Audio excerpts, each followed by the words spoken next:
parler des histoires, des perspectives autochtones au Musée canadien de l'histoire. Combien d'entre vous ont visité la nouvelle salle présentement, le nouveau musée? Oh, quand même. Il y en a que j'ai déjà rencontrés aussi parce qu'ils sont venus nous visiter au musée, donc peut-être que je vais me répéter un petit peu, je vais essayer de rendre ça intéressant quand même. Plan très général, en 3 morceaux. Oui,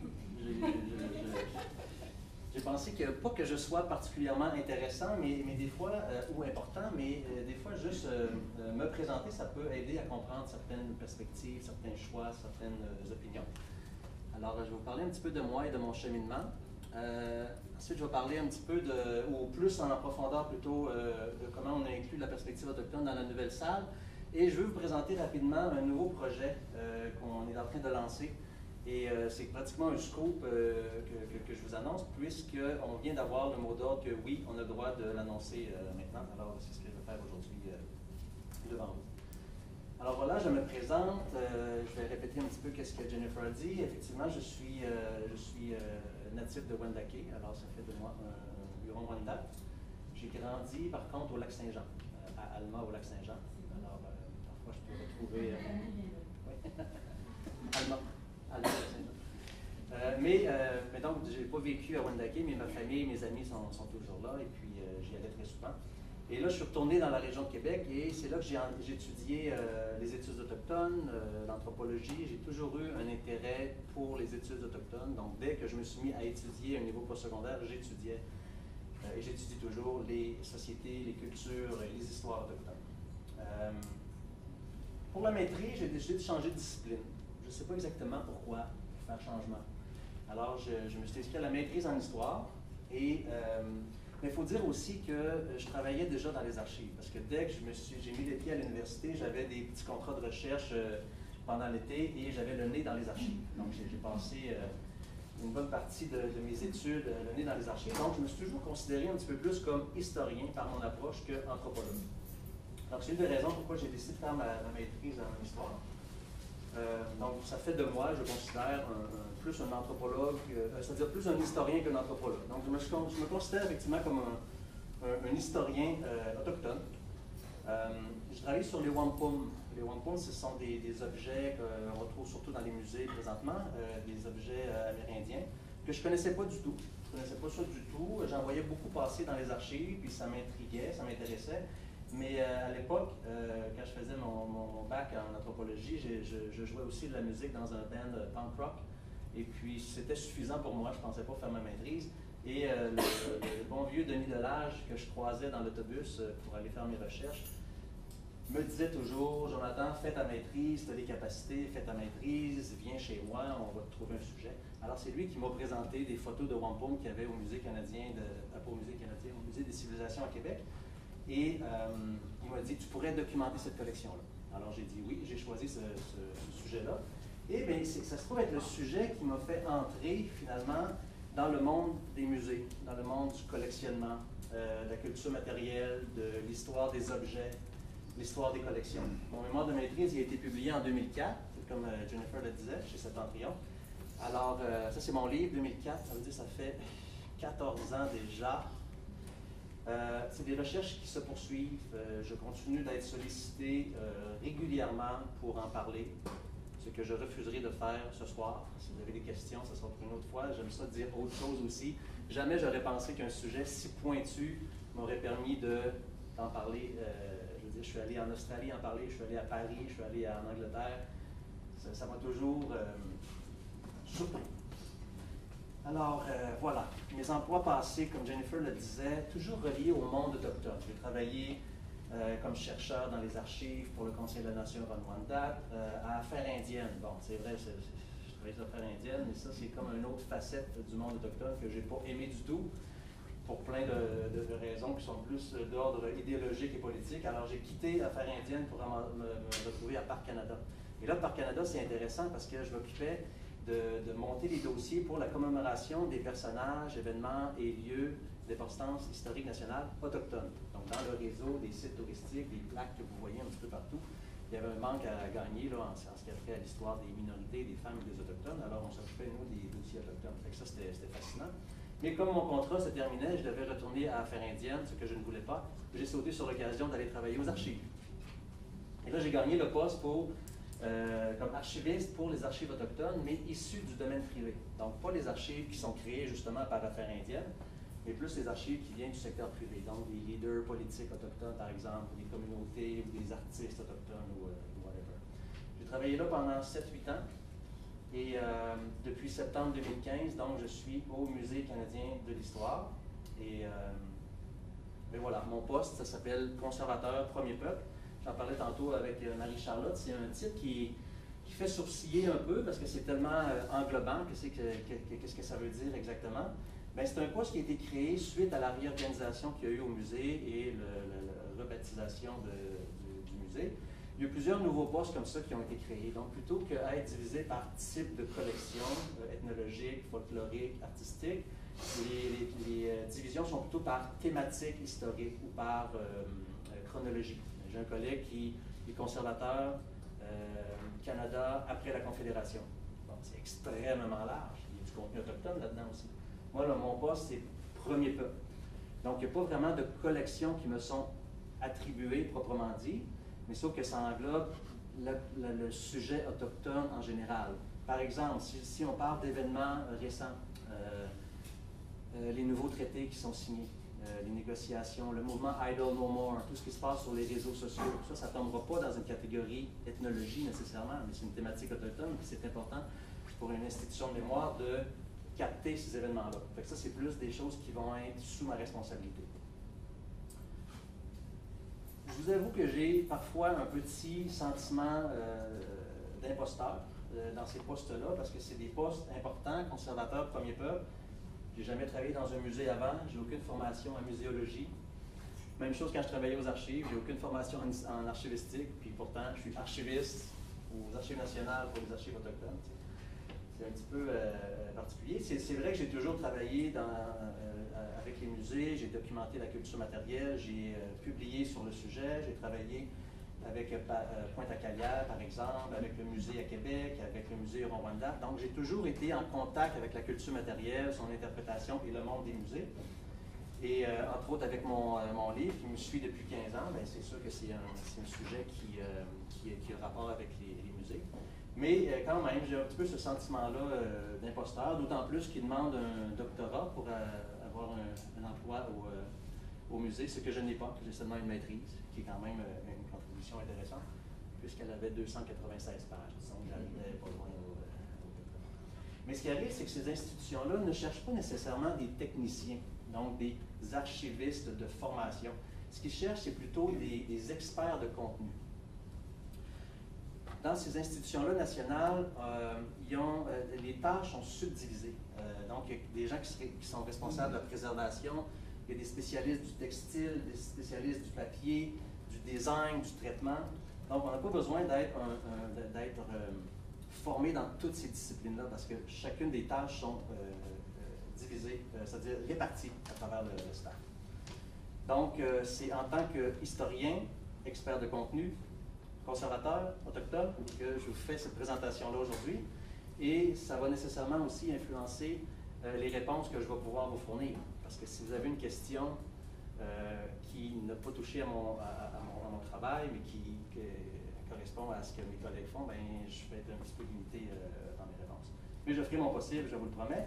D'ailleurs, si jamais vous avez des questions en cours de route, peut-être vous levez la main, ça ne me dérange pas de me faire interrompre. Ce n'est pas une présentation magistrale, c'est des notes que j'ai et je vais vous les partager avec vous. Ça marche?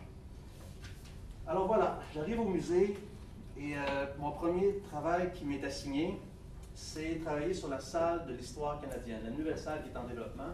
C'est un projet à l'époque qui est lancé depuis 2 et 3 ans. Alors là, moi, je commence en retard. Déjà que j'arrive d'un autre monde, des archives, je ne connais pas le monde de la muséologie. Et je commence sur un projet qui est entamé depuis 2-3 ans. Donc, laissez-moi vous dire que j'avais du pain sur la planche, comme on dit. Ah oui, une autre petite note que je veux vous dire, c'est que je travaille beaucoup en anglais. Et puis, d'ailleurs, merci pour cette opportunité de parler en français. Ça fait changement dans mon quotidien. Et mes notes, présentement, sont en anglais. Il faut comme que je fasse une traduction simultanée. Fait que si je suis un petit peu hésitant, c'est à cause de ça. C'est pas parce que je suis fatigué ou quoi que ce soit, c'est juste qu'il faut que je me concentre un petit peu plus. Donc voilà, je commence mon nouveau travail dans la salle de l'histoire canadienne, qui a ouvert ses portes, comme vous le savez, le 1er juillet 2017. Une nouvelle exposition permanente qui va être là pendant 15-20 ans, qu'on va devoir renouveler périodiquement nécessairement. C'est une exposition qui combine, et ça c'est la nouveauté, c'est qui combine les histoires autochtones et non autochtones ensemble pour essayer de donner une version plus complète de l'histoire canadienne. Avant la nouvelle salle de l'histoire canadienne, il y avait, et il y a toujours, la salle des premiers peuples, donc l'histoire des Premières Nations, des Autochtones au Canada, et il y avait ce qu'on appelait la salle du Canada. La salle du Canada, c'était seulement l'histoire racontée des colons, des settlers, des Canadiens. Donc ça commençait avec l'arrivée des Vikings. Mais les deux histoires ne se parlaient pas, c'était deux histoires distinctes. Donc on a essayé de combiner ces histoires-là. Vous vous souvenez sans doute de l'ancienne salle du Canada, c'était un petit peu métaphorique, très immersif, avec des reproductions. Ça reflétait beaucoup les pratiques muséologiques des années 70-80. Mais les gens aimaient ça, les enfants surtout. Mais c'est ça aussi, c'est quelque chose que je veux souligner. Je trouve ça un petit peu injuste parce que présentement, les critiques qu'on reçoit beaucoup sur la nouvelle salle d'histoire canadienne, c'est toujours en comparaison avec ce qui se faisait avant. Donc les gens ils disent « Ah, on s'ennuie de l'ancien village ». Ils appellent ça même l'ancien village parce que c'est comme si on rentrait dans un monde recréé. Fait que oui, c'était bien plaisant, mais je trouve qu'on devrait apprécier et critiquer notre travail qu'on vient de faire en fonction de ce qu'il est et non en fonction de ce que c'était avant.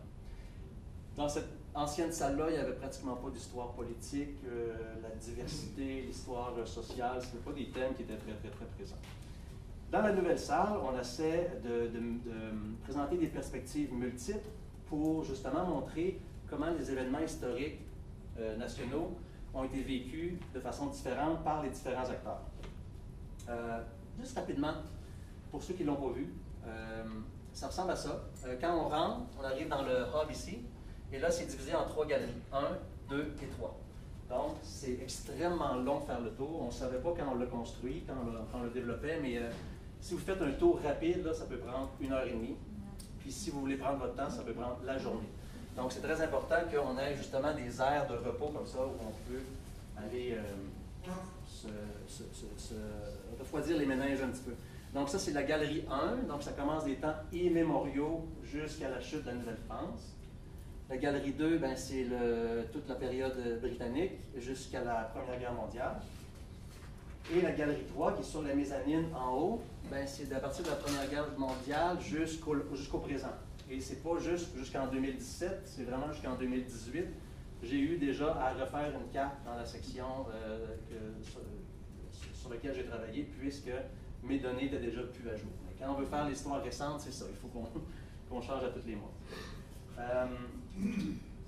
Équipe multidisciplinaire, des archéologues, des historiens, des muséologues. On a travaillé avec des experts de contenu, des leaders culturels, des académiques, des chercheurs de travers le Canada. D'ailleurs, pour le contenu, il y a eu énormément de consultations qui ont été faites à travers le Canada. Il y a eu des focus groups, il y a eu des périodes de consultation avec le public. On faisait des surveys, des enquêtes, des entrevues, des tests sur des on-site, sur place, des évaluations sur place. Et en tout et partout, là, entre octobre 2012 et février 2013, c'est une période assez courte, il y a quelque chose comme 24 000 Canadiens qui ont pu donner leur opinion sur qu'est-ce qu'ils voudraient voir dans la salle d'histoire canadienne. C'est vraiment une consultation majeure qui a été faite. Voilà, alors comme je disais, c'est la première exposition majeure qui veut raconter l'histoire complète du Canada. Et pour raconter l'histoire complète du Canada, il fallait faire de l'histoire autochtone une composante majeure. D'ailleurs, ça c'est un pilier, un poteau comme ça, qui est juste avant l'entrée de la salle d'histoire. Et on retrouve les mots de William Commanda. Vous avez sûrement entendu parler de William Commanda. Il est décédé maintenant, il est décédé à 96 ans, un leader spirituel algonquin très important. Et je vous le montre parce que c'est comme une entrave qu'on a fait aux langues officielles, à la loi sur les langues officielles, parce qu'il faut toujours écrire en français et en anglais, puisqu'on est au Québec. Mais nous, on commence avec la langue algonquine. Ça aussi, c'est un statement. Hein? C'est pour dire la voix, la perspective autochtone va être reconnue. La preuve, c'est qu'on commence avec ces mots-là. C'est certain que dans les années 2000 où nous sommes, c'était impensable et ça aurait été malhonnête de ne pas vouloir présenter l'histoire autochtone avec l'histoire canadienne plus mainstream. Donc, ça devait commencer, l'histoire devait commencer à des temps immémoriaux. Puis il fallait que ça amène la perspective autochtone comme jamais ça a été amené auparavant. Je vais m'excuser une deuxième fois. J'ai pris certaines de photos, comme vous voyez, avec mon téléphone cellulaire, donc des fois, elles ne sont pas très de qualité. Mais si vous voulez voir les belles images, vous avez juste à revenir visiter au musée. Vous allez voir comment c'est beau.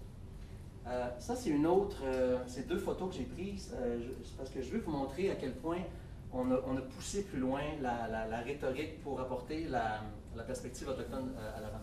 Ça, c'est le premier panel qu'on voit, le premier petit panneau. Et ça dit, comment les premiers humains ont-ils occupé le territoire? Pour répondre à ces questions, il faut faire appel à la tradition orale et à l'archéologie. Moi, je trouve ça fascinant qu'on mette la tradition orale à côté de l'archéologie, qui est une science. Que la tradition orale soit mise au même niveau pour dire, voici les sources que nous avons présentement pour raconter l'histoire. À côté, ça, c'est une photo d'un grand écran là, qui est très grand, quasiment comme le mur jaune qu'il y a ici. Et c'est un dessin animé par un illustrateur algonquin, Jay Ojik, qui raconte le mythe de création algonquin. Donc, les premières images que vous voyez quand vous rentrez, c'est, premièrement, vous entendez la langue algonquine, c'est le récit de la création qui est raconté, et vous voyez une animation réalisée par un illustrateur algonquin. Donc, très forte présence autochtone. Un petit peu plus loin, juste pour vous montrer le changement de perspective, quand on parle des premiers contacts Europe-Amérique, les mots, ce n'est pas les Européens découvrent l'Amérique. On ne parle plus comme ça. Ce qu'on dit, c'est que les Autochtones rencontrent les Européens. Le choix des mots est vraiment important, ça change la perspective. Bon, là, je dis qu'on a fait beaucoup de consultations avec les Autochtones, puis tantôt, bravo, bravo. C'est dur que ce n'était pas étranger au musée. On fait ça depuis les années 70. On a une belle, comment je dirais, relation avec les peuples autochtones au Canada. Notre réputation est en partie basée avec ça. C'est certain qu'on sait, on admet, on reconnaît qu'on est une institution coloniale, mais on crée des ponts entre les communautés, entre les Premières Nations. Ils ont un accès facilité à leur collection, ils ont une entrée gratuite s'ils veulent. Donc, il y a des programmes de formation. Il y a vraiment toutes sortes d'initiatives qui sont mises sur pied et réalisées pour faciliter ces ponts-là. Mais dans le cas de l'anniversaire de l'histoire canadienne, le processus de consultation il a été beaucoup plus large et approfondi que ce qu'on a fait dans le passé. La stratégie de consultation avait deux volets, si on veut. C'est-à-dire que quand les histoires étaient, comment je dirais, d'une envergure plus nationale, plus globale, nationale, on a fait appel à un comité aviseur autochtone. Comité aviseur autochtone composé de 6 membres répartis à travers le Canada. Il fallait qu'on ait des Métis, des Premières Nations, des Inuits. Et puis, ils sont choisis pour leur expertise, mais aussi pour leur représentativité là, géographique. On avait aussi un comité aviseur plus général, composé d'experts historiens, avec très bonne connaissance sur les contenus autochtones aussi. Et le rôle de ces comités-là a été très important. Ils pouvaient autant proposer des thèmes que des objets, et ils ont eu la chance de relire tout le contenu autochtone et le commenter. Quand les histoires étaient un petit peu plus locales ou régionales, ou quand ça concernait des individus, des familles ou des communautés, mais là, le comité aviseur était moins intéressant, c'est-à-dire était moins pertinent. Donc, on allait directement rencontrer les communautés ou les individus. Par exemple, quand je vous ai parlé de M. William Commanda, il y a un petit panneau aussi dans la salle d'histoire, bien là, on a fait appel directement avec sa famille. C'est eux qui nous ont fourni les images, c'est eux qui ont proposé le texte. À un moment donné, aussi dans la salle, on parle de Elijah Harper, qui est connu pour qui est reconnu, c'est-à-dire pour avoir fait échec à l'accord du Lac-Meech en 1990. Mais pour le contenu sur Elijah Harper, ben, j'ai fait appel avec, à sa femme, sa veuve, et puis elle a collaboré, on a réalisé un prêt, et puis elle a approuvé aussi le texte que j'ai proposé. Même chose, ça c'est au niveau individuel, mais ici on parle aussi des traités modernes, comme par exemple le traité avec les Nishga sur la côte ouest, ou les traités pré-confédération qui vont concerner le Rwanda. Mais là, on parle directement avec la communauté. La communauté, quand je dis la communauté, ça ne suffit pas de prendre quelqu'un de la communauté. Moi, je viens de Wendake, il ne faut pas que, si vous me consultez moi, vous ne considérez pas que vous avez consulté la Wendake. Donc, on allait toujours consulter les entités politiques. Il faut une certaine forme de reconnaissance, donc le conseil de bande, et après les emails, les appels d'introduction, ben, souvent on se rendait sur place pour les rencontrer, pour construire et solidifier la relation. Et parfois aussi, ben, les membres de la communauté ou du conseil de bande étaient invités au musée pour venir nous rencontrer, puis là on pouvait leur expliquer, puis on pouvait leur montrer aussi les installations et tout ça. Bien souvent, dans mon cas, j'ai littéralement demandé à ces contributeurs-là qu'est-ce que vous voulez dire, qu'est-ce que vous voulez montrer, avez-vous des objets, quelles photos vous voulez. C'est comme si je leur disais, écoutez, vous avez un panneau à peu près grand comme ça, là, mais maintenant, qu'est-ce que vous voulez que les gens sachent sur votre ancêtre, qu'est-ce qui est important pour vous? Et puis là, ils me proposaient des choses. Moi, il fallait que j'écrive un court texte. Et les textes, comme vous voyez, sont très courts. Hein. On s'est fait dire que notre exposition était très lourde en texte heavy. Et pourtant, laissez-moi vous dire que pour un historien, c'est extrêmement douloureux de décrire des réalités complexes historiques en 60 mots. 60 mots, c'est le maximum qu'on avait. Alors là, quand je réussissais à écrire, à tout dire en 60 mots, là, je faisais approuver par la famille. Fait qu'il y avait toujours la possibilité d'approuver qu'est-ce qu'on dit, puis d'avoir quasiment le dernier mot. C'est certain qu'une fois que le texte est écrit, il passe les deux directeurs qui le corrigent, après ça, ça va avec l'éditeur, après ça, c'est traduit, puis ça revient le chemin inverse. Fait qu'il ne reste plus grand mot. Mes idées sont encore là, mais c'est quasiment plus mes mots, finalement, parce qu'il y a tellement de monde qui l'ont revu. Mais, étant donné le processus de validation, de collaboration, de négociation, de discussion avec les individus et les communautés, j'aime à penser que certaines parties de l'exposition ont été co-réalisées.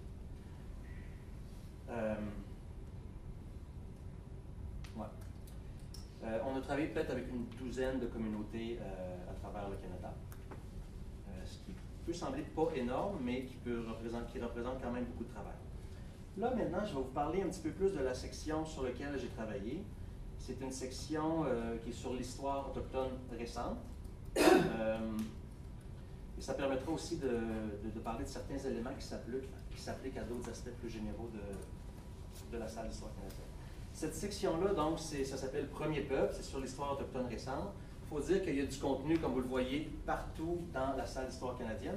C'est sûr qu'à un moment donné, à partir des années 70, la division chronologique du récit ne pouvait plus se faire, parce qu'à partir des années 70, il y a toutes sortes de choses qui éclatent, il y a toutes sortes de réalités. Ça aurait été trop condensé. Alors, après la division chronologique, on y va par thème. Alors là, il y a une section sur les premiers peuples, ensuite une section sur le Québec, sur les droits des minorités, les droits humains, et Canada et le monde. C'est comme ça que ça se termine. La section sur laquelle je me suis occupé, sur laquelle j'ai travaillé, elle ne commence pas en 1914, comme la Galerie 3 commence, parce que 1914, ce n'est pas une date importante pour les Premières Nations, pour les Autochtones au Canada. On commence plutôt en 1876 avec la première loi. Ce n'est pas la première loi, mais disons que c'est la loi reformulée, condensée de la loi sur les Indiens. Parce que si on veut expliquer le récent, si on veut expliquer le présent, il faut passer par l'histoire. Donc c'est important pour moi, c'est ça que j'ai justifié auprès de mes directeurs, c'est qu'il fallait que je commence un petit peu plus tôt pour arriver avec le présent, si on veut raconter le présent. Cette section-là, sur laquelle j'ai travaillé, est divisée en deux sous-sections, si on veut. La première, c'est pour expliquer ça, le colonialisme, les pensionnats indiens, l'oppression, la loi sur les Indiens. Et là, toute cette section-là est très sombre, est très noir et blanc comme ça. Et puis, on a même ajouté un toit avec une espèce de filet pour essayer d'alourdir l'ambiance. Et ben c'est ça, c'en est une photo, ça aussi, c'en est un autre. Donc, toutes les photos sont en général en noir et blanc. Et on parle d'oppression culturelle, on parle de colonialisme dans le Nord. Et la deuxième section, mais là, c'est tout le contraire. Là, on parle de résilience, on parle de résistance, d'affirmation, d'organisation politique. Et là, tout est ouvert, tout est coloré, il y a de la musique qui joue, c'est en forme de rond, c'est plus étroit. Parce que le message, ça fait partie du message, la scénographie, c'est que ces tentatives répétées-là d'assimilation n'ont pas fonctionné. Pourquoi? Bien parce que les Amérindiens sont toujours là, puis ils s'affirment, puis ils revendiquent leurs droits, ils sont toujours très actifs. Vous pouvez aussi imaginer qu'il y avait beaucoup de contraintes et de défis. D'abord, l'espace, c'est pas énorme. Il y a énormément d'histoires à raconter dans un très petit espace comme ça. Là, il y a toujours les mêmes contraintes. C'est qu'on parle d'une extrême diversité. Il y a 600 communautés à travers le Canada, 60 dialectes différents, coast to coast to coast, territoire énorme. Et là, il faut considérer les Premières Nations, les Métis, les Inuits.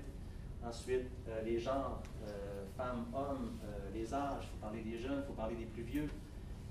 Comment s'assurer qu'on couvre toutes les provinces, tous les groupes?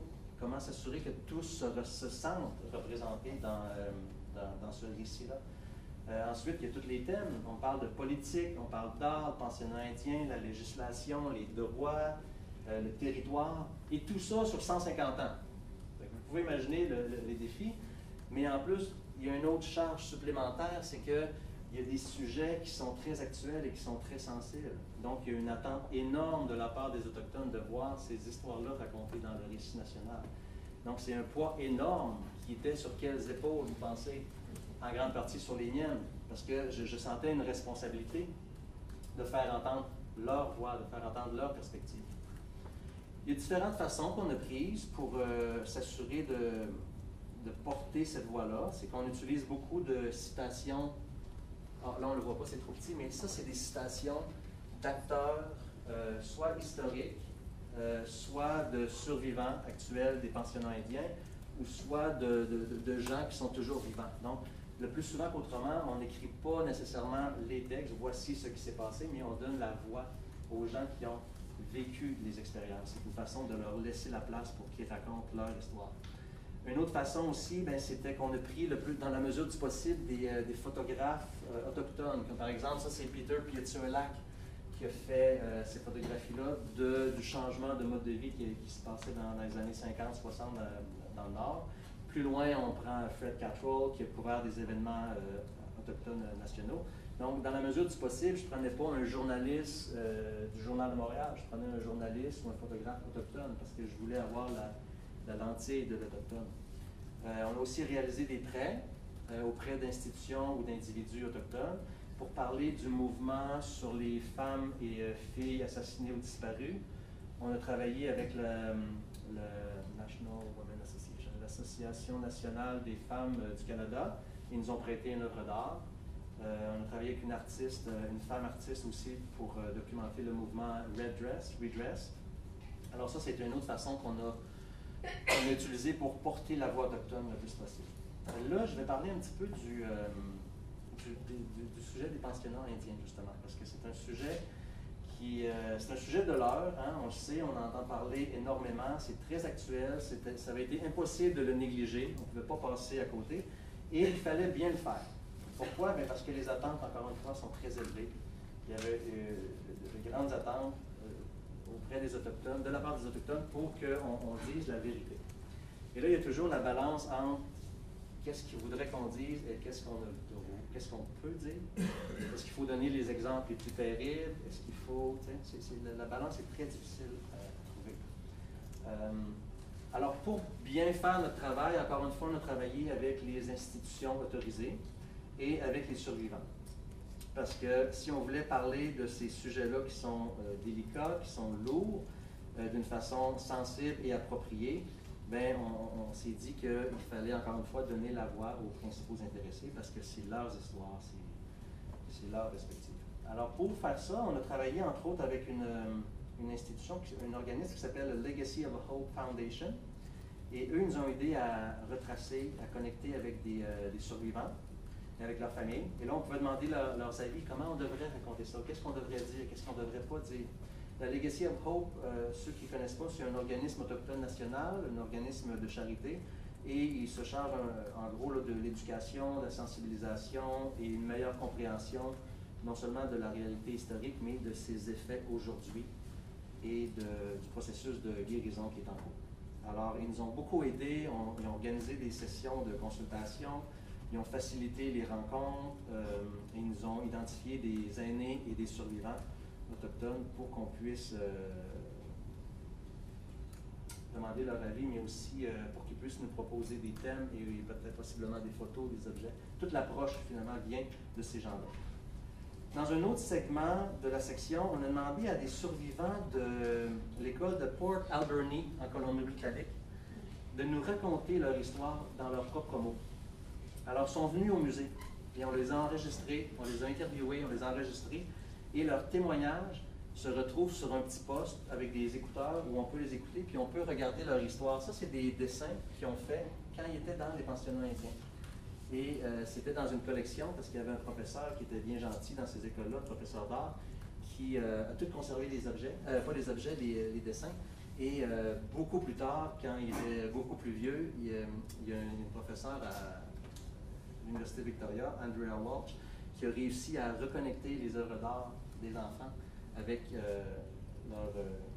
avec les personnes, excusez-moi, je vais déconcentrer dans le temps, avec les gens actuellement. Là. Fait que, ça a été une belle rencontre et là, ils peuvent, à partir de leur objet, témoigner de leur expérience, de ce qu'ils ont vécu et tout ça.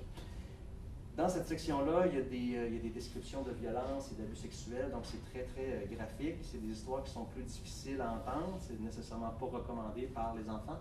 Alors, plutôt que de l'avoir sur un écran comme ça, avec des haut-parleurs qui diffusent l'histoire, mais c'est sur un écran à plat comme ça, avec des écouteurs. Puis, il y a moyen il y a comme un disclaimer qui dit, si vous poursuivez, vous allez entendre des choses horribles. Fait que les gens ont le choix de le faire.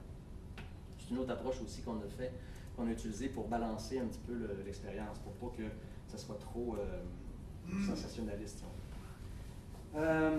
Encore une fois, pour le contenu, j'ai travaillé beaucoup avec qu'est-ce que la Commission de vérité et réconciliation a produit. À ce moment-là, était juste à la veille de déposer leur rapport à la Commission de vérité et réconciliation. Alors moi, j'attendais beaucoup ce rapport-là parce que j'en avais besoin, parce que dans notre processus, j'étais à la rédaction des textes, donc j'avais besoin de leur contenu. Du moment que ça a été publié, j'ai plongé dedans, j'ai identifié toutes sortes de citations qui sont bonnes pour raconter notre histoire. Je ne sais pas si vous êtes capable de lire, c'est peut-être un petit peu trop petit. Ça, c'est l'expérience des abus dans les dortoirs, par exemple. J'aurais pu sélectionner des citations très crues, mais je ne l'ai pas fait, parce que ça aurait mal servi le propos. On sait que l'histoire est suffisamment tragique, ça ne sert à rien d'en mettre une autre couche, on peut juste suggérer. Si vous êtes capable de le lire, je ne le lirai pas, mais moi, là, j'ai passé une après-midi, j'ai des enfants, j'ai passé une après-midi à chercher dans les rapports pour identifier les citations. C'est difficile d'imaginer qu'est-ce que ces jeunes-là ont vécu. Alors, en suggérant plutôt qu'en montrant explicitement, je pense qu'on a bien servi le sujet. Parce que c'est pas trop subjectif. Alors voilà. Autre chose qu'on a fait aussi, ça aussi c'était très important pour notre crédibilité, pour montrer qu'on est capable de travailler avec les organismes représentants des survivants. On a travaillé avec le Centre national de vérité et réconciliation qui a été créé à la suite de la Commission de vérité et réconciliation. C'est le centre qui rend disponible toute la collection de tout ce qui a été soit amassé pendant la Commission ou soit qui a été créé dans les auditions qui ont eu lieu à travers le Canada. Donc, il y a une banque de données énorme et puis on a pu, à partir des rapports, j'ai identifié des témoignages et là, on a travaillé avec le Centre national et je leur ai dit, j'aurais besoin de ces témoignages-là, pouvez-vous nous envoyer les vidéos? Alors, dans une autre section d'exposition, on a les survivants, on les appelle les survivants, ceux qui sont passés à travers les pensionnats indiens. Et là, ils nous racontent, dans leur voix, dans leurs mots, ils racontent leur histoire, ils racontent les effets. Quand ils ont sorti du pensionnat, qu'est-ce que ça a eu comme effet sur leur vie. Donc, c'est des gens toujours vivants qui nous racontent leur histoire. Ça revient à ce que je disais tout à l'heure, on veut donner la voix aux gens qui ont expérimenté les événements historiques. Je trouve que c'est une façon cette façon de faire-là que je viens de vous décrire, ça apporte une belle contribution. Ça a été compliqué par contre, parce que le Centre national venait juste d'être formé, il n'y avait pas encore d'association qui avait été faite avec d'autres organismes nationaux comme le nôtre. Ça a été long, à un moment donné, on perdait un petit peu espoir, il y avait tellement de monde impliqué, mais ça valait le coup, parce que maintenant, leurs données sont dans un musée national, et nous, on a montré qu'on travaille avec, comme je dis, les représentants. C'est vraiment une relation mutuellement bénéfique qui a eu lieu. Et pour regarder l'âge, tu vas encore en avant. C'est beau. Ça va bien?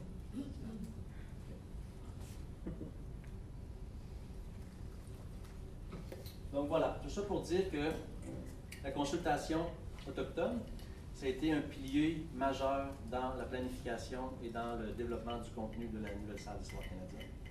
Il y a eu un membre de notre comité qui a dit, je vais le citer en anglais, il disait que c'était perhaps the best effort today to incorporate indigenous voices and experiences in a project with such a national scope. C'est très fort, c'est très flatteur.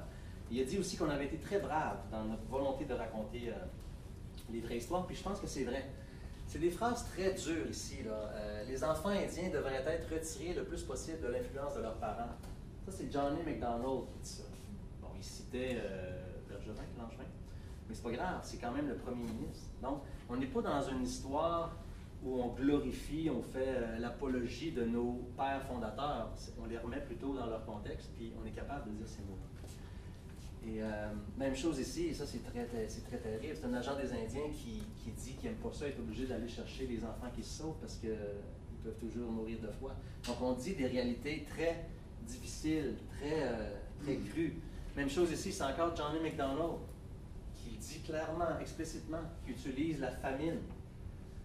Il affame les Amérindiens parce qu'ils sont plus faciles à contrôler et c'est plus facile de signer des traités avec eux. Donc, encore une fois, on n'est pas du tout dans la glorification des pères fondateurs canadiens.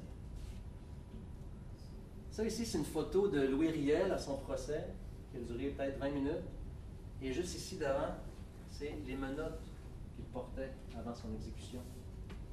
Ça peut sembler un peu macabre, mais c'est fort comme image, je pense.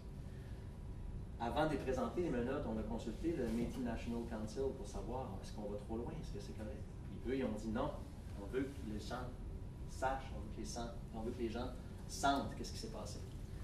Fait que, on a eu l'approbation de présenter cette histoire-là de cette façon-là. Fait qu'effectivement, je pense qu'on a réussi à pousser un petit peu plus certaines thématiques que ça avait été fait dans le passé.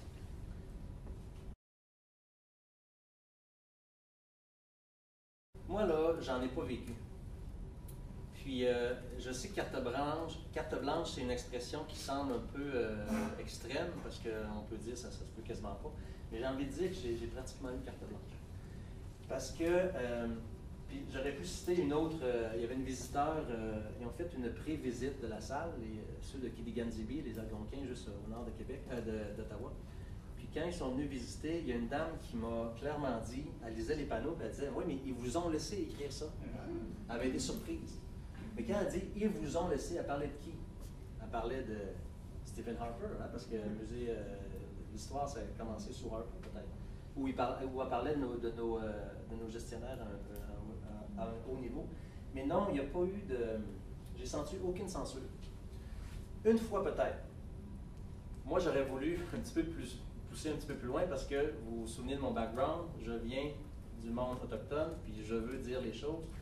Puis j'aurais voulu qu'on écrive à quelque part que le musée était sur des terres non cédées, comme Jennifer l'a dit, et j'aurais voulu qu'on fasse un clin d'œil à la colline parlementaire et en disant comme la colline de Parlement, l'autre bord de la rivière. Et j'étais avec Mark O'Neill, qui est le grand patron, puis il m'a carrément dit, il dit « je comprends, je suis d'accord, mais mes amis de l'autre bord de la colline ne seront pas contents si on le dit à tout le monde. » mais donc, ça serait la seule chose, ça. Mais sinon, non, j'ai pas vécu de censure du tout. Ouais, non, sérieusement, je suis vraiment content. Puis, c'est ça, je vous disais au début, je sentais une grosse responsabilité parce qu'il faut dire les événements, il faut porter la voix des gens qui ont vécu ces choses-là. Et mon quand j'ai rencontré, moi j'ai écrit tous les textes très rapidement parce que la rencontre avec le comité aviseur était prévue bientôt. Fait que j'ai écrit ça, puis je m'attendais lors de la rencontre à prendre des notes, à recevoir des critiques, puis à tout devoir recommencer. Mais non, il était satisfait de ce qu'on avait écrit. Donc c'est très rassurant, ça veut dire qu'on a fait un bon travail parce qu'à date, la critique est bonne, les gens se retrouvent dans nous. Il y a d'autres fois il y en a d'autres par contre qui ont trouvé qu'on était un petit peu. Il aurait voulu qu'on en dise plus un peu. Par exemple, il y a un petit panneau qui dit que le nombre d'enfants autochtones qui sont morts dans les pensionnats est de 3200. Et ça, c'est les chiffres officiels. Mais nous, on est des historiens, il faut qu'on aille avec les données officielles. Et c'est certain qu'il y a toutes sortes d'archives qui sont détruites depuis ce temps-là. Il y a plein d'enfants qui sont décédés et qui n'ont jamais été identifiés, énumérés. Donc, c'est certain que le chiffre est plus gros que 3200. Mais on a écrit 3200 parce qu'il fallait mettre un chiffre. Mais ça, c'est le genre de critique. Mais ce n'est pas par censure, c'est pas par volonté d'atténuer les faits. Au contraire, c'est juste parce qu'il fallait travailler avec les données qu'on avait.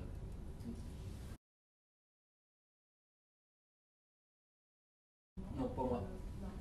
Mais il y a une section qui s'occupe de ça spécifiquement, puis elle est même en train de prendre de l'ampleur un petit peu, parce que c'est une question très actuelle, c'est une question qui va toujours aller en grandissant, entre autres avec les nouveaux traités qui sont en négociation. Mais il y a quelque chose comme une centaine de dossiers de restitution, c'est très sérieux. Mais non, je ne travaille pas là-dessus. Peut-être un jour, si on parle de restitution de wampum, ils vont me contacter.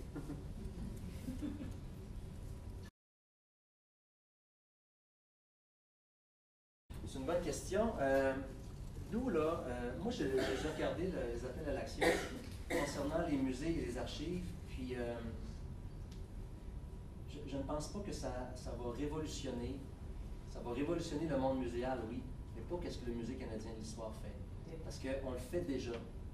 C'est pas parfait, on n'est pas parfait. On est une institution coloniale avec toutes sortes de lois et de passé et tout ça, j'en suis conscient. Mais en termes de faciliter l'accès, faciliter les questions de restitution et tout ça, je pense qu'on le fait déjà.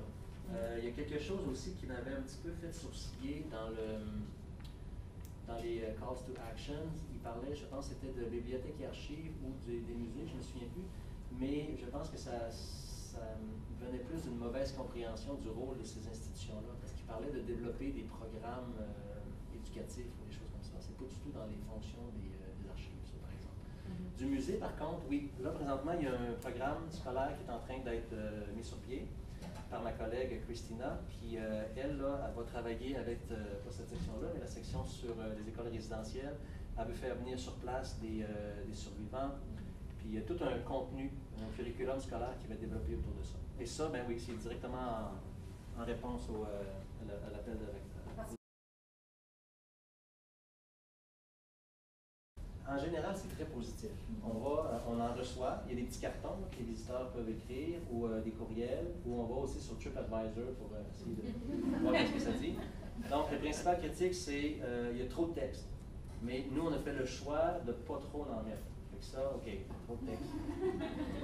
Ensuite, les gens s'ennuient de l'ancien village. Et il y en a qui, je pense, qui n'ont pas toutes vu l'exposition. Par exemple, une critique, c'était il n'y a pas de contenu qui concerne l'Ouest canadien. Et là, ça ne peut pas être une vraie critique, parce que la personne, c'est sûr qu'elle n'a pas vu la galerie numéro 2. La galerie numéro 2, c'est tout l'Ouest canadien, l'histoire. Fait que il y a des critiques comme ça qui sont qu'on ne peut pas vraiment répondre. On peut juste dire, ben voici. Mais en général, c'est positif. Ceci étant dit, il y a un groupe qui est en train d'être mis sur pied, qui n'est pas des gens du comité aviseur, c'est tous des experts du milieu muséal, et puis ils sont supposés de venir faire une vraie critique intellectuelle, académique, théorique et tout ça. Et ça, j'ai très hâte de lire, parce que je veux si c'est fair, si c'est juste comme évaluation, ça va être intéressant de voir. On va faire des choix déchirants. On n'a pas le choix. Il faudra voir.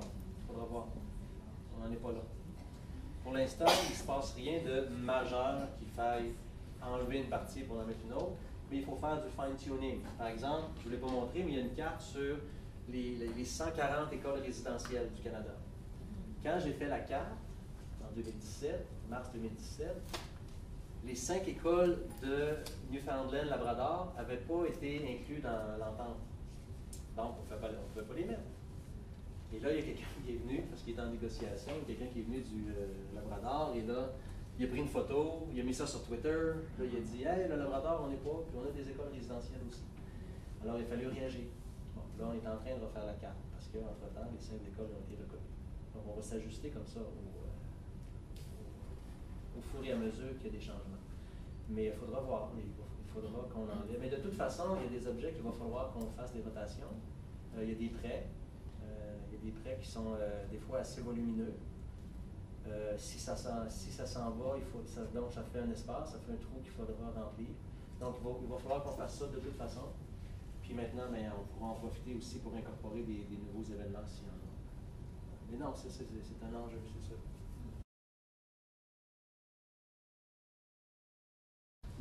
C'est qu'on a un nouveau projet, ça va s'appeler à peu près comme ça, c'est des histoires autochtones au-delà des frontières. C'est une nouvelle exposition. Là, on commence, c'est vraiment planification, conception, on commence. Mais c'est majeur, c'est la plus grande exposition itinérante à contenu autochtone depuis des lunes, sinon la plus. Il y a des grandes attentes, autant à l'interne qu'à l'externe. C'est peut-être une façon aussi, Jennifer, de répondre un petit peu aux calls to action, dans le sens que ça fait longtemps qu'on n'a pas produit quelque chose sur les Autochtones. Et c'est une large équipe de conservateurs, on est 5, normalement c'est beaucoup plus petit que ça. Je suis le lead, je suis très content, c'est un honneur pour moi de leader ce projet-là. Multidisciplinaire, ça va ouvrir en 2021. Et l'idée, c'est qu'on veut parler des histoires autochtones au-delà des frontières. L'idée, c'est qu'on veut présenter des récits d'Autochtones qui ont affirmé et qui continuent d'affirmer leur souveraineté, leur identité à l'étranger. Donc la perspective est différente. T'sais, on sait qu'il y en a plusieurs Autochtones qui ont été kidnappés ou qui ont voyagé contre leur gré, qui ont été exhibés comme des curiosités en Europe. Mais nous, ce qu'on veut montrer, c'est des histoires qui racontent le leadership, la vision, la créativité, le courage, les initiatives des Autochtones.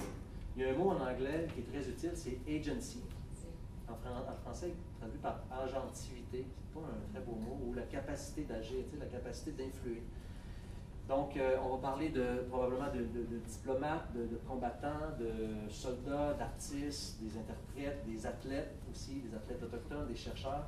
Donc, l'idée, c'est le mouvement inverse. C'est pas l'Europe qui vient vers l'Amérique, mais c'est plutôt les Autochtones, eux, qui sortent des frontières, qui explorent.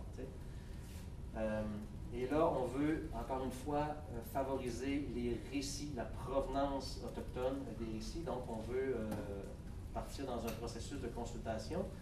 On n'aura jamais les ressources qu'on avait avec la salle d'histoire, autant financières que de temps. On n'a absolument pas le temps pour faire ça. Ça ouvre en 2021. Alors, on a pensé à une stratégie, je ne sais pas, vous pourrez me dire qu'est-ce que vous en pensez en anglais, c'est crowdsourcing. Et là, je m'amuse, je suis allé sur Termium pour voir comment ça se traduit en français. C'est horrible. Externalisation ouverte. On trouve un autre. Approvisionnement par la foule. Approvisionnement par la foule. Donc, on va aller dans un processus d'externalisation ouverte pour recueillir des témoignages. Mais aussi, c'est une façon d'utiliser les plateformes actuelles, hein, les plateformes, les médias sociaux. Le monde est sur Internet. Il faut aller sur Internet si on veut parler au monde. C'est une façon aussi d'être peut-être plus démocratique, dans le sens qu'il s'agit d'avoir Internet. Nous, on ne peut pas se permettre de visiter les 600 communautés à travers le Canada, c'est impossible. Et si on fait une sélection, bien, par défaut, on se trouve à en exclure. Et des fois, ça peut être très litigieux. Si on pense par exemple à la côte ouest en Colombie-Britannique, si tu vas rencontrer une communauté, puis l'autre le sait, elle va dire « tu nous as pas parlé de nous », mais il y en a 60 à travers, tu sais, c'est impossible à faire. Fait qu'on a pensé qu'avec un projet de crowdsourcing, on va se créer une espèce de... Là, je n'ai pas l'adresse, mais il va y avoir une page web avec une petite présentation là, très rapide, puis les gens vont pouvoir aller là-dessus puis partager des récits. Ça peut être leurs grands-pères qui sont allés à la Deuxième Guerre mondiale, ça peut être dans leur famille, ça peut être des ancêtres. Et puis, donc, ils vont pouvoir contribuer. On n'a aucune idée comment ça va être reçu. Nécessairement, étant donné que le public est très ciblé, il va falloir qu'on soit très agressif dans notre façon de les contacter. Donc, on va utiliser tous nos réseaux. Moi, j'ai tout mon réseau professionnel, tous mes autres collègues ont leur réseau professionnel. Il va falloir qu'on pousse beaucoup sur les pages Facebook, sur Twitter et tout ça pour publiciser cette nouvelle initiative-là. On va aller sur place aussi. Il faut qu'on fasse des vraies consultations. Et là, on s'est préparé un petit PowerPoint. Je peux vous montrer rapidement de quoi ça a l'air. C'est juste pour montrer ce qu'on va présenter sur place pour essayer de solliciter des histoires. Encore une fois, je prends mon exemple du Huron-Wendat. Je ne suis pas biaisé du tout. 4 chefs Huron-Wendat en 1824, ils se rendent rencontrer George IV en Angleterre pour réclamer la seigneurie de Sillery, qui réclame officiellement depuis 30 ans au moins. Alors, Michel Sioui, un ancêtre à moi, Stanislas Koska, André Romain et le grand chef Nicolas Vincent, qui portent ici le wampum qui est conservé au musée McCord présentement. Quand ils reviennent, quand ils rencontrent le roi George IV, avant de partir, le roi George IV leur remet leur portrait. Et ça, ce portrait-là, il a été donné à Stanislas Koska, le chef qu'on a vu tantôt. Il est conservé présentement au musée. Donc, il y a des objets qui sont associés à ces événements diplomatiques-là. Le musée McCord a le wampum en question. Et aussi, le roi leur a donné une médaille en vermeil, c'est comme du faux or, là, et est conservé aussi au musée. Donc, il y a des objets qui sont associés à ces événements-là. Puis, c'est ça qu'on veut présenter aux gens pour leur dire, écoutez, avez-vous des objets, avez-vous des histoires, avez-vous des photos, et tout ça. Ça, c'est très connu, cet événement-là. Mais c'est justement, c'est pour solliciter, parce qu'eux, dans leur communauté, dans leur sous-sol, dans le grenier, peu importe, ils ont peut-être des choses qui voudront partager. Il y a d'autres exemples. Il y a les Squamish en 1906 qui font la même chose. Ils vont rencontrer le roi. Il y a Mme Christy Belcourt, que vous connaissez peut-être. C'est une artiste métisse qui fait un travail exceptionnel. Et elle, le designer italien Valentino, a imprimé ses dessins sur des textiles pour faire des robes absolument superbes. Donc, c'est une autre façon de montrer. Là, on a parlé de diplomates, là, c'est des artistes. Il y a un autre exemple, c'est une dame de Aquasasné, une Mohawk, qui a fabriqué un petit panier de fringues très beau qu'elle a donné au Vatican lors de la béatification de Kateri Tekakwitha. Donc, c'est un autre objet, une autre personne qui a voyagé. Il y a un autre exemple, c'est des parkas inuits qui ont été fabriqués par des artistes inuits, d'Iqaluit, pour les 96 athlètes canadiens qui ont participé aux Jeux olympiques de Sapporo au Japon en 1972. Ça pourrait être une belle histoire parce qu'il y avait l'équipe de cross-country était composée d'Autochtones. Et puis, donc, représentation du Canada par les parkas inuits. Donc, ça peut être une belle histoire, sauf qu'on n'a aucune idée si ces parkas-là existent encore présentement dans les collections. C'est le genre de recherche qu'on veut faire. Il y en a fabriqué 96, je ne peux pas croire qu'il n'y en existe aucun aujourd'hui, mais peut-être qu'il n'y a pas. C'est ce genre d'histoire-là qu'on veut aller solliciter auprès des gens. Mais donc, il y aura énormément d'histoires. Il va falloir qu'on les sélectionne en fonction des thématiques qu'on va vouloir exprimer. Et là encore, toujours les mêmes défis, Métis, Inuit, Première Nation, Saskatchewan. Et ça va être un beau défi qu'on commence. Et puis, c'est ça. Si vous avez des idées, nous sommes à l'honneur.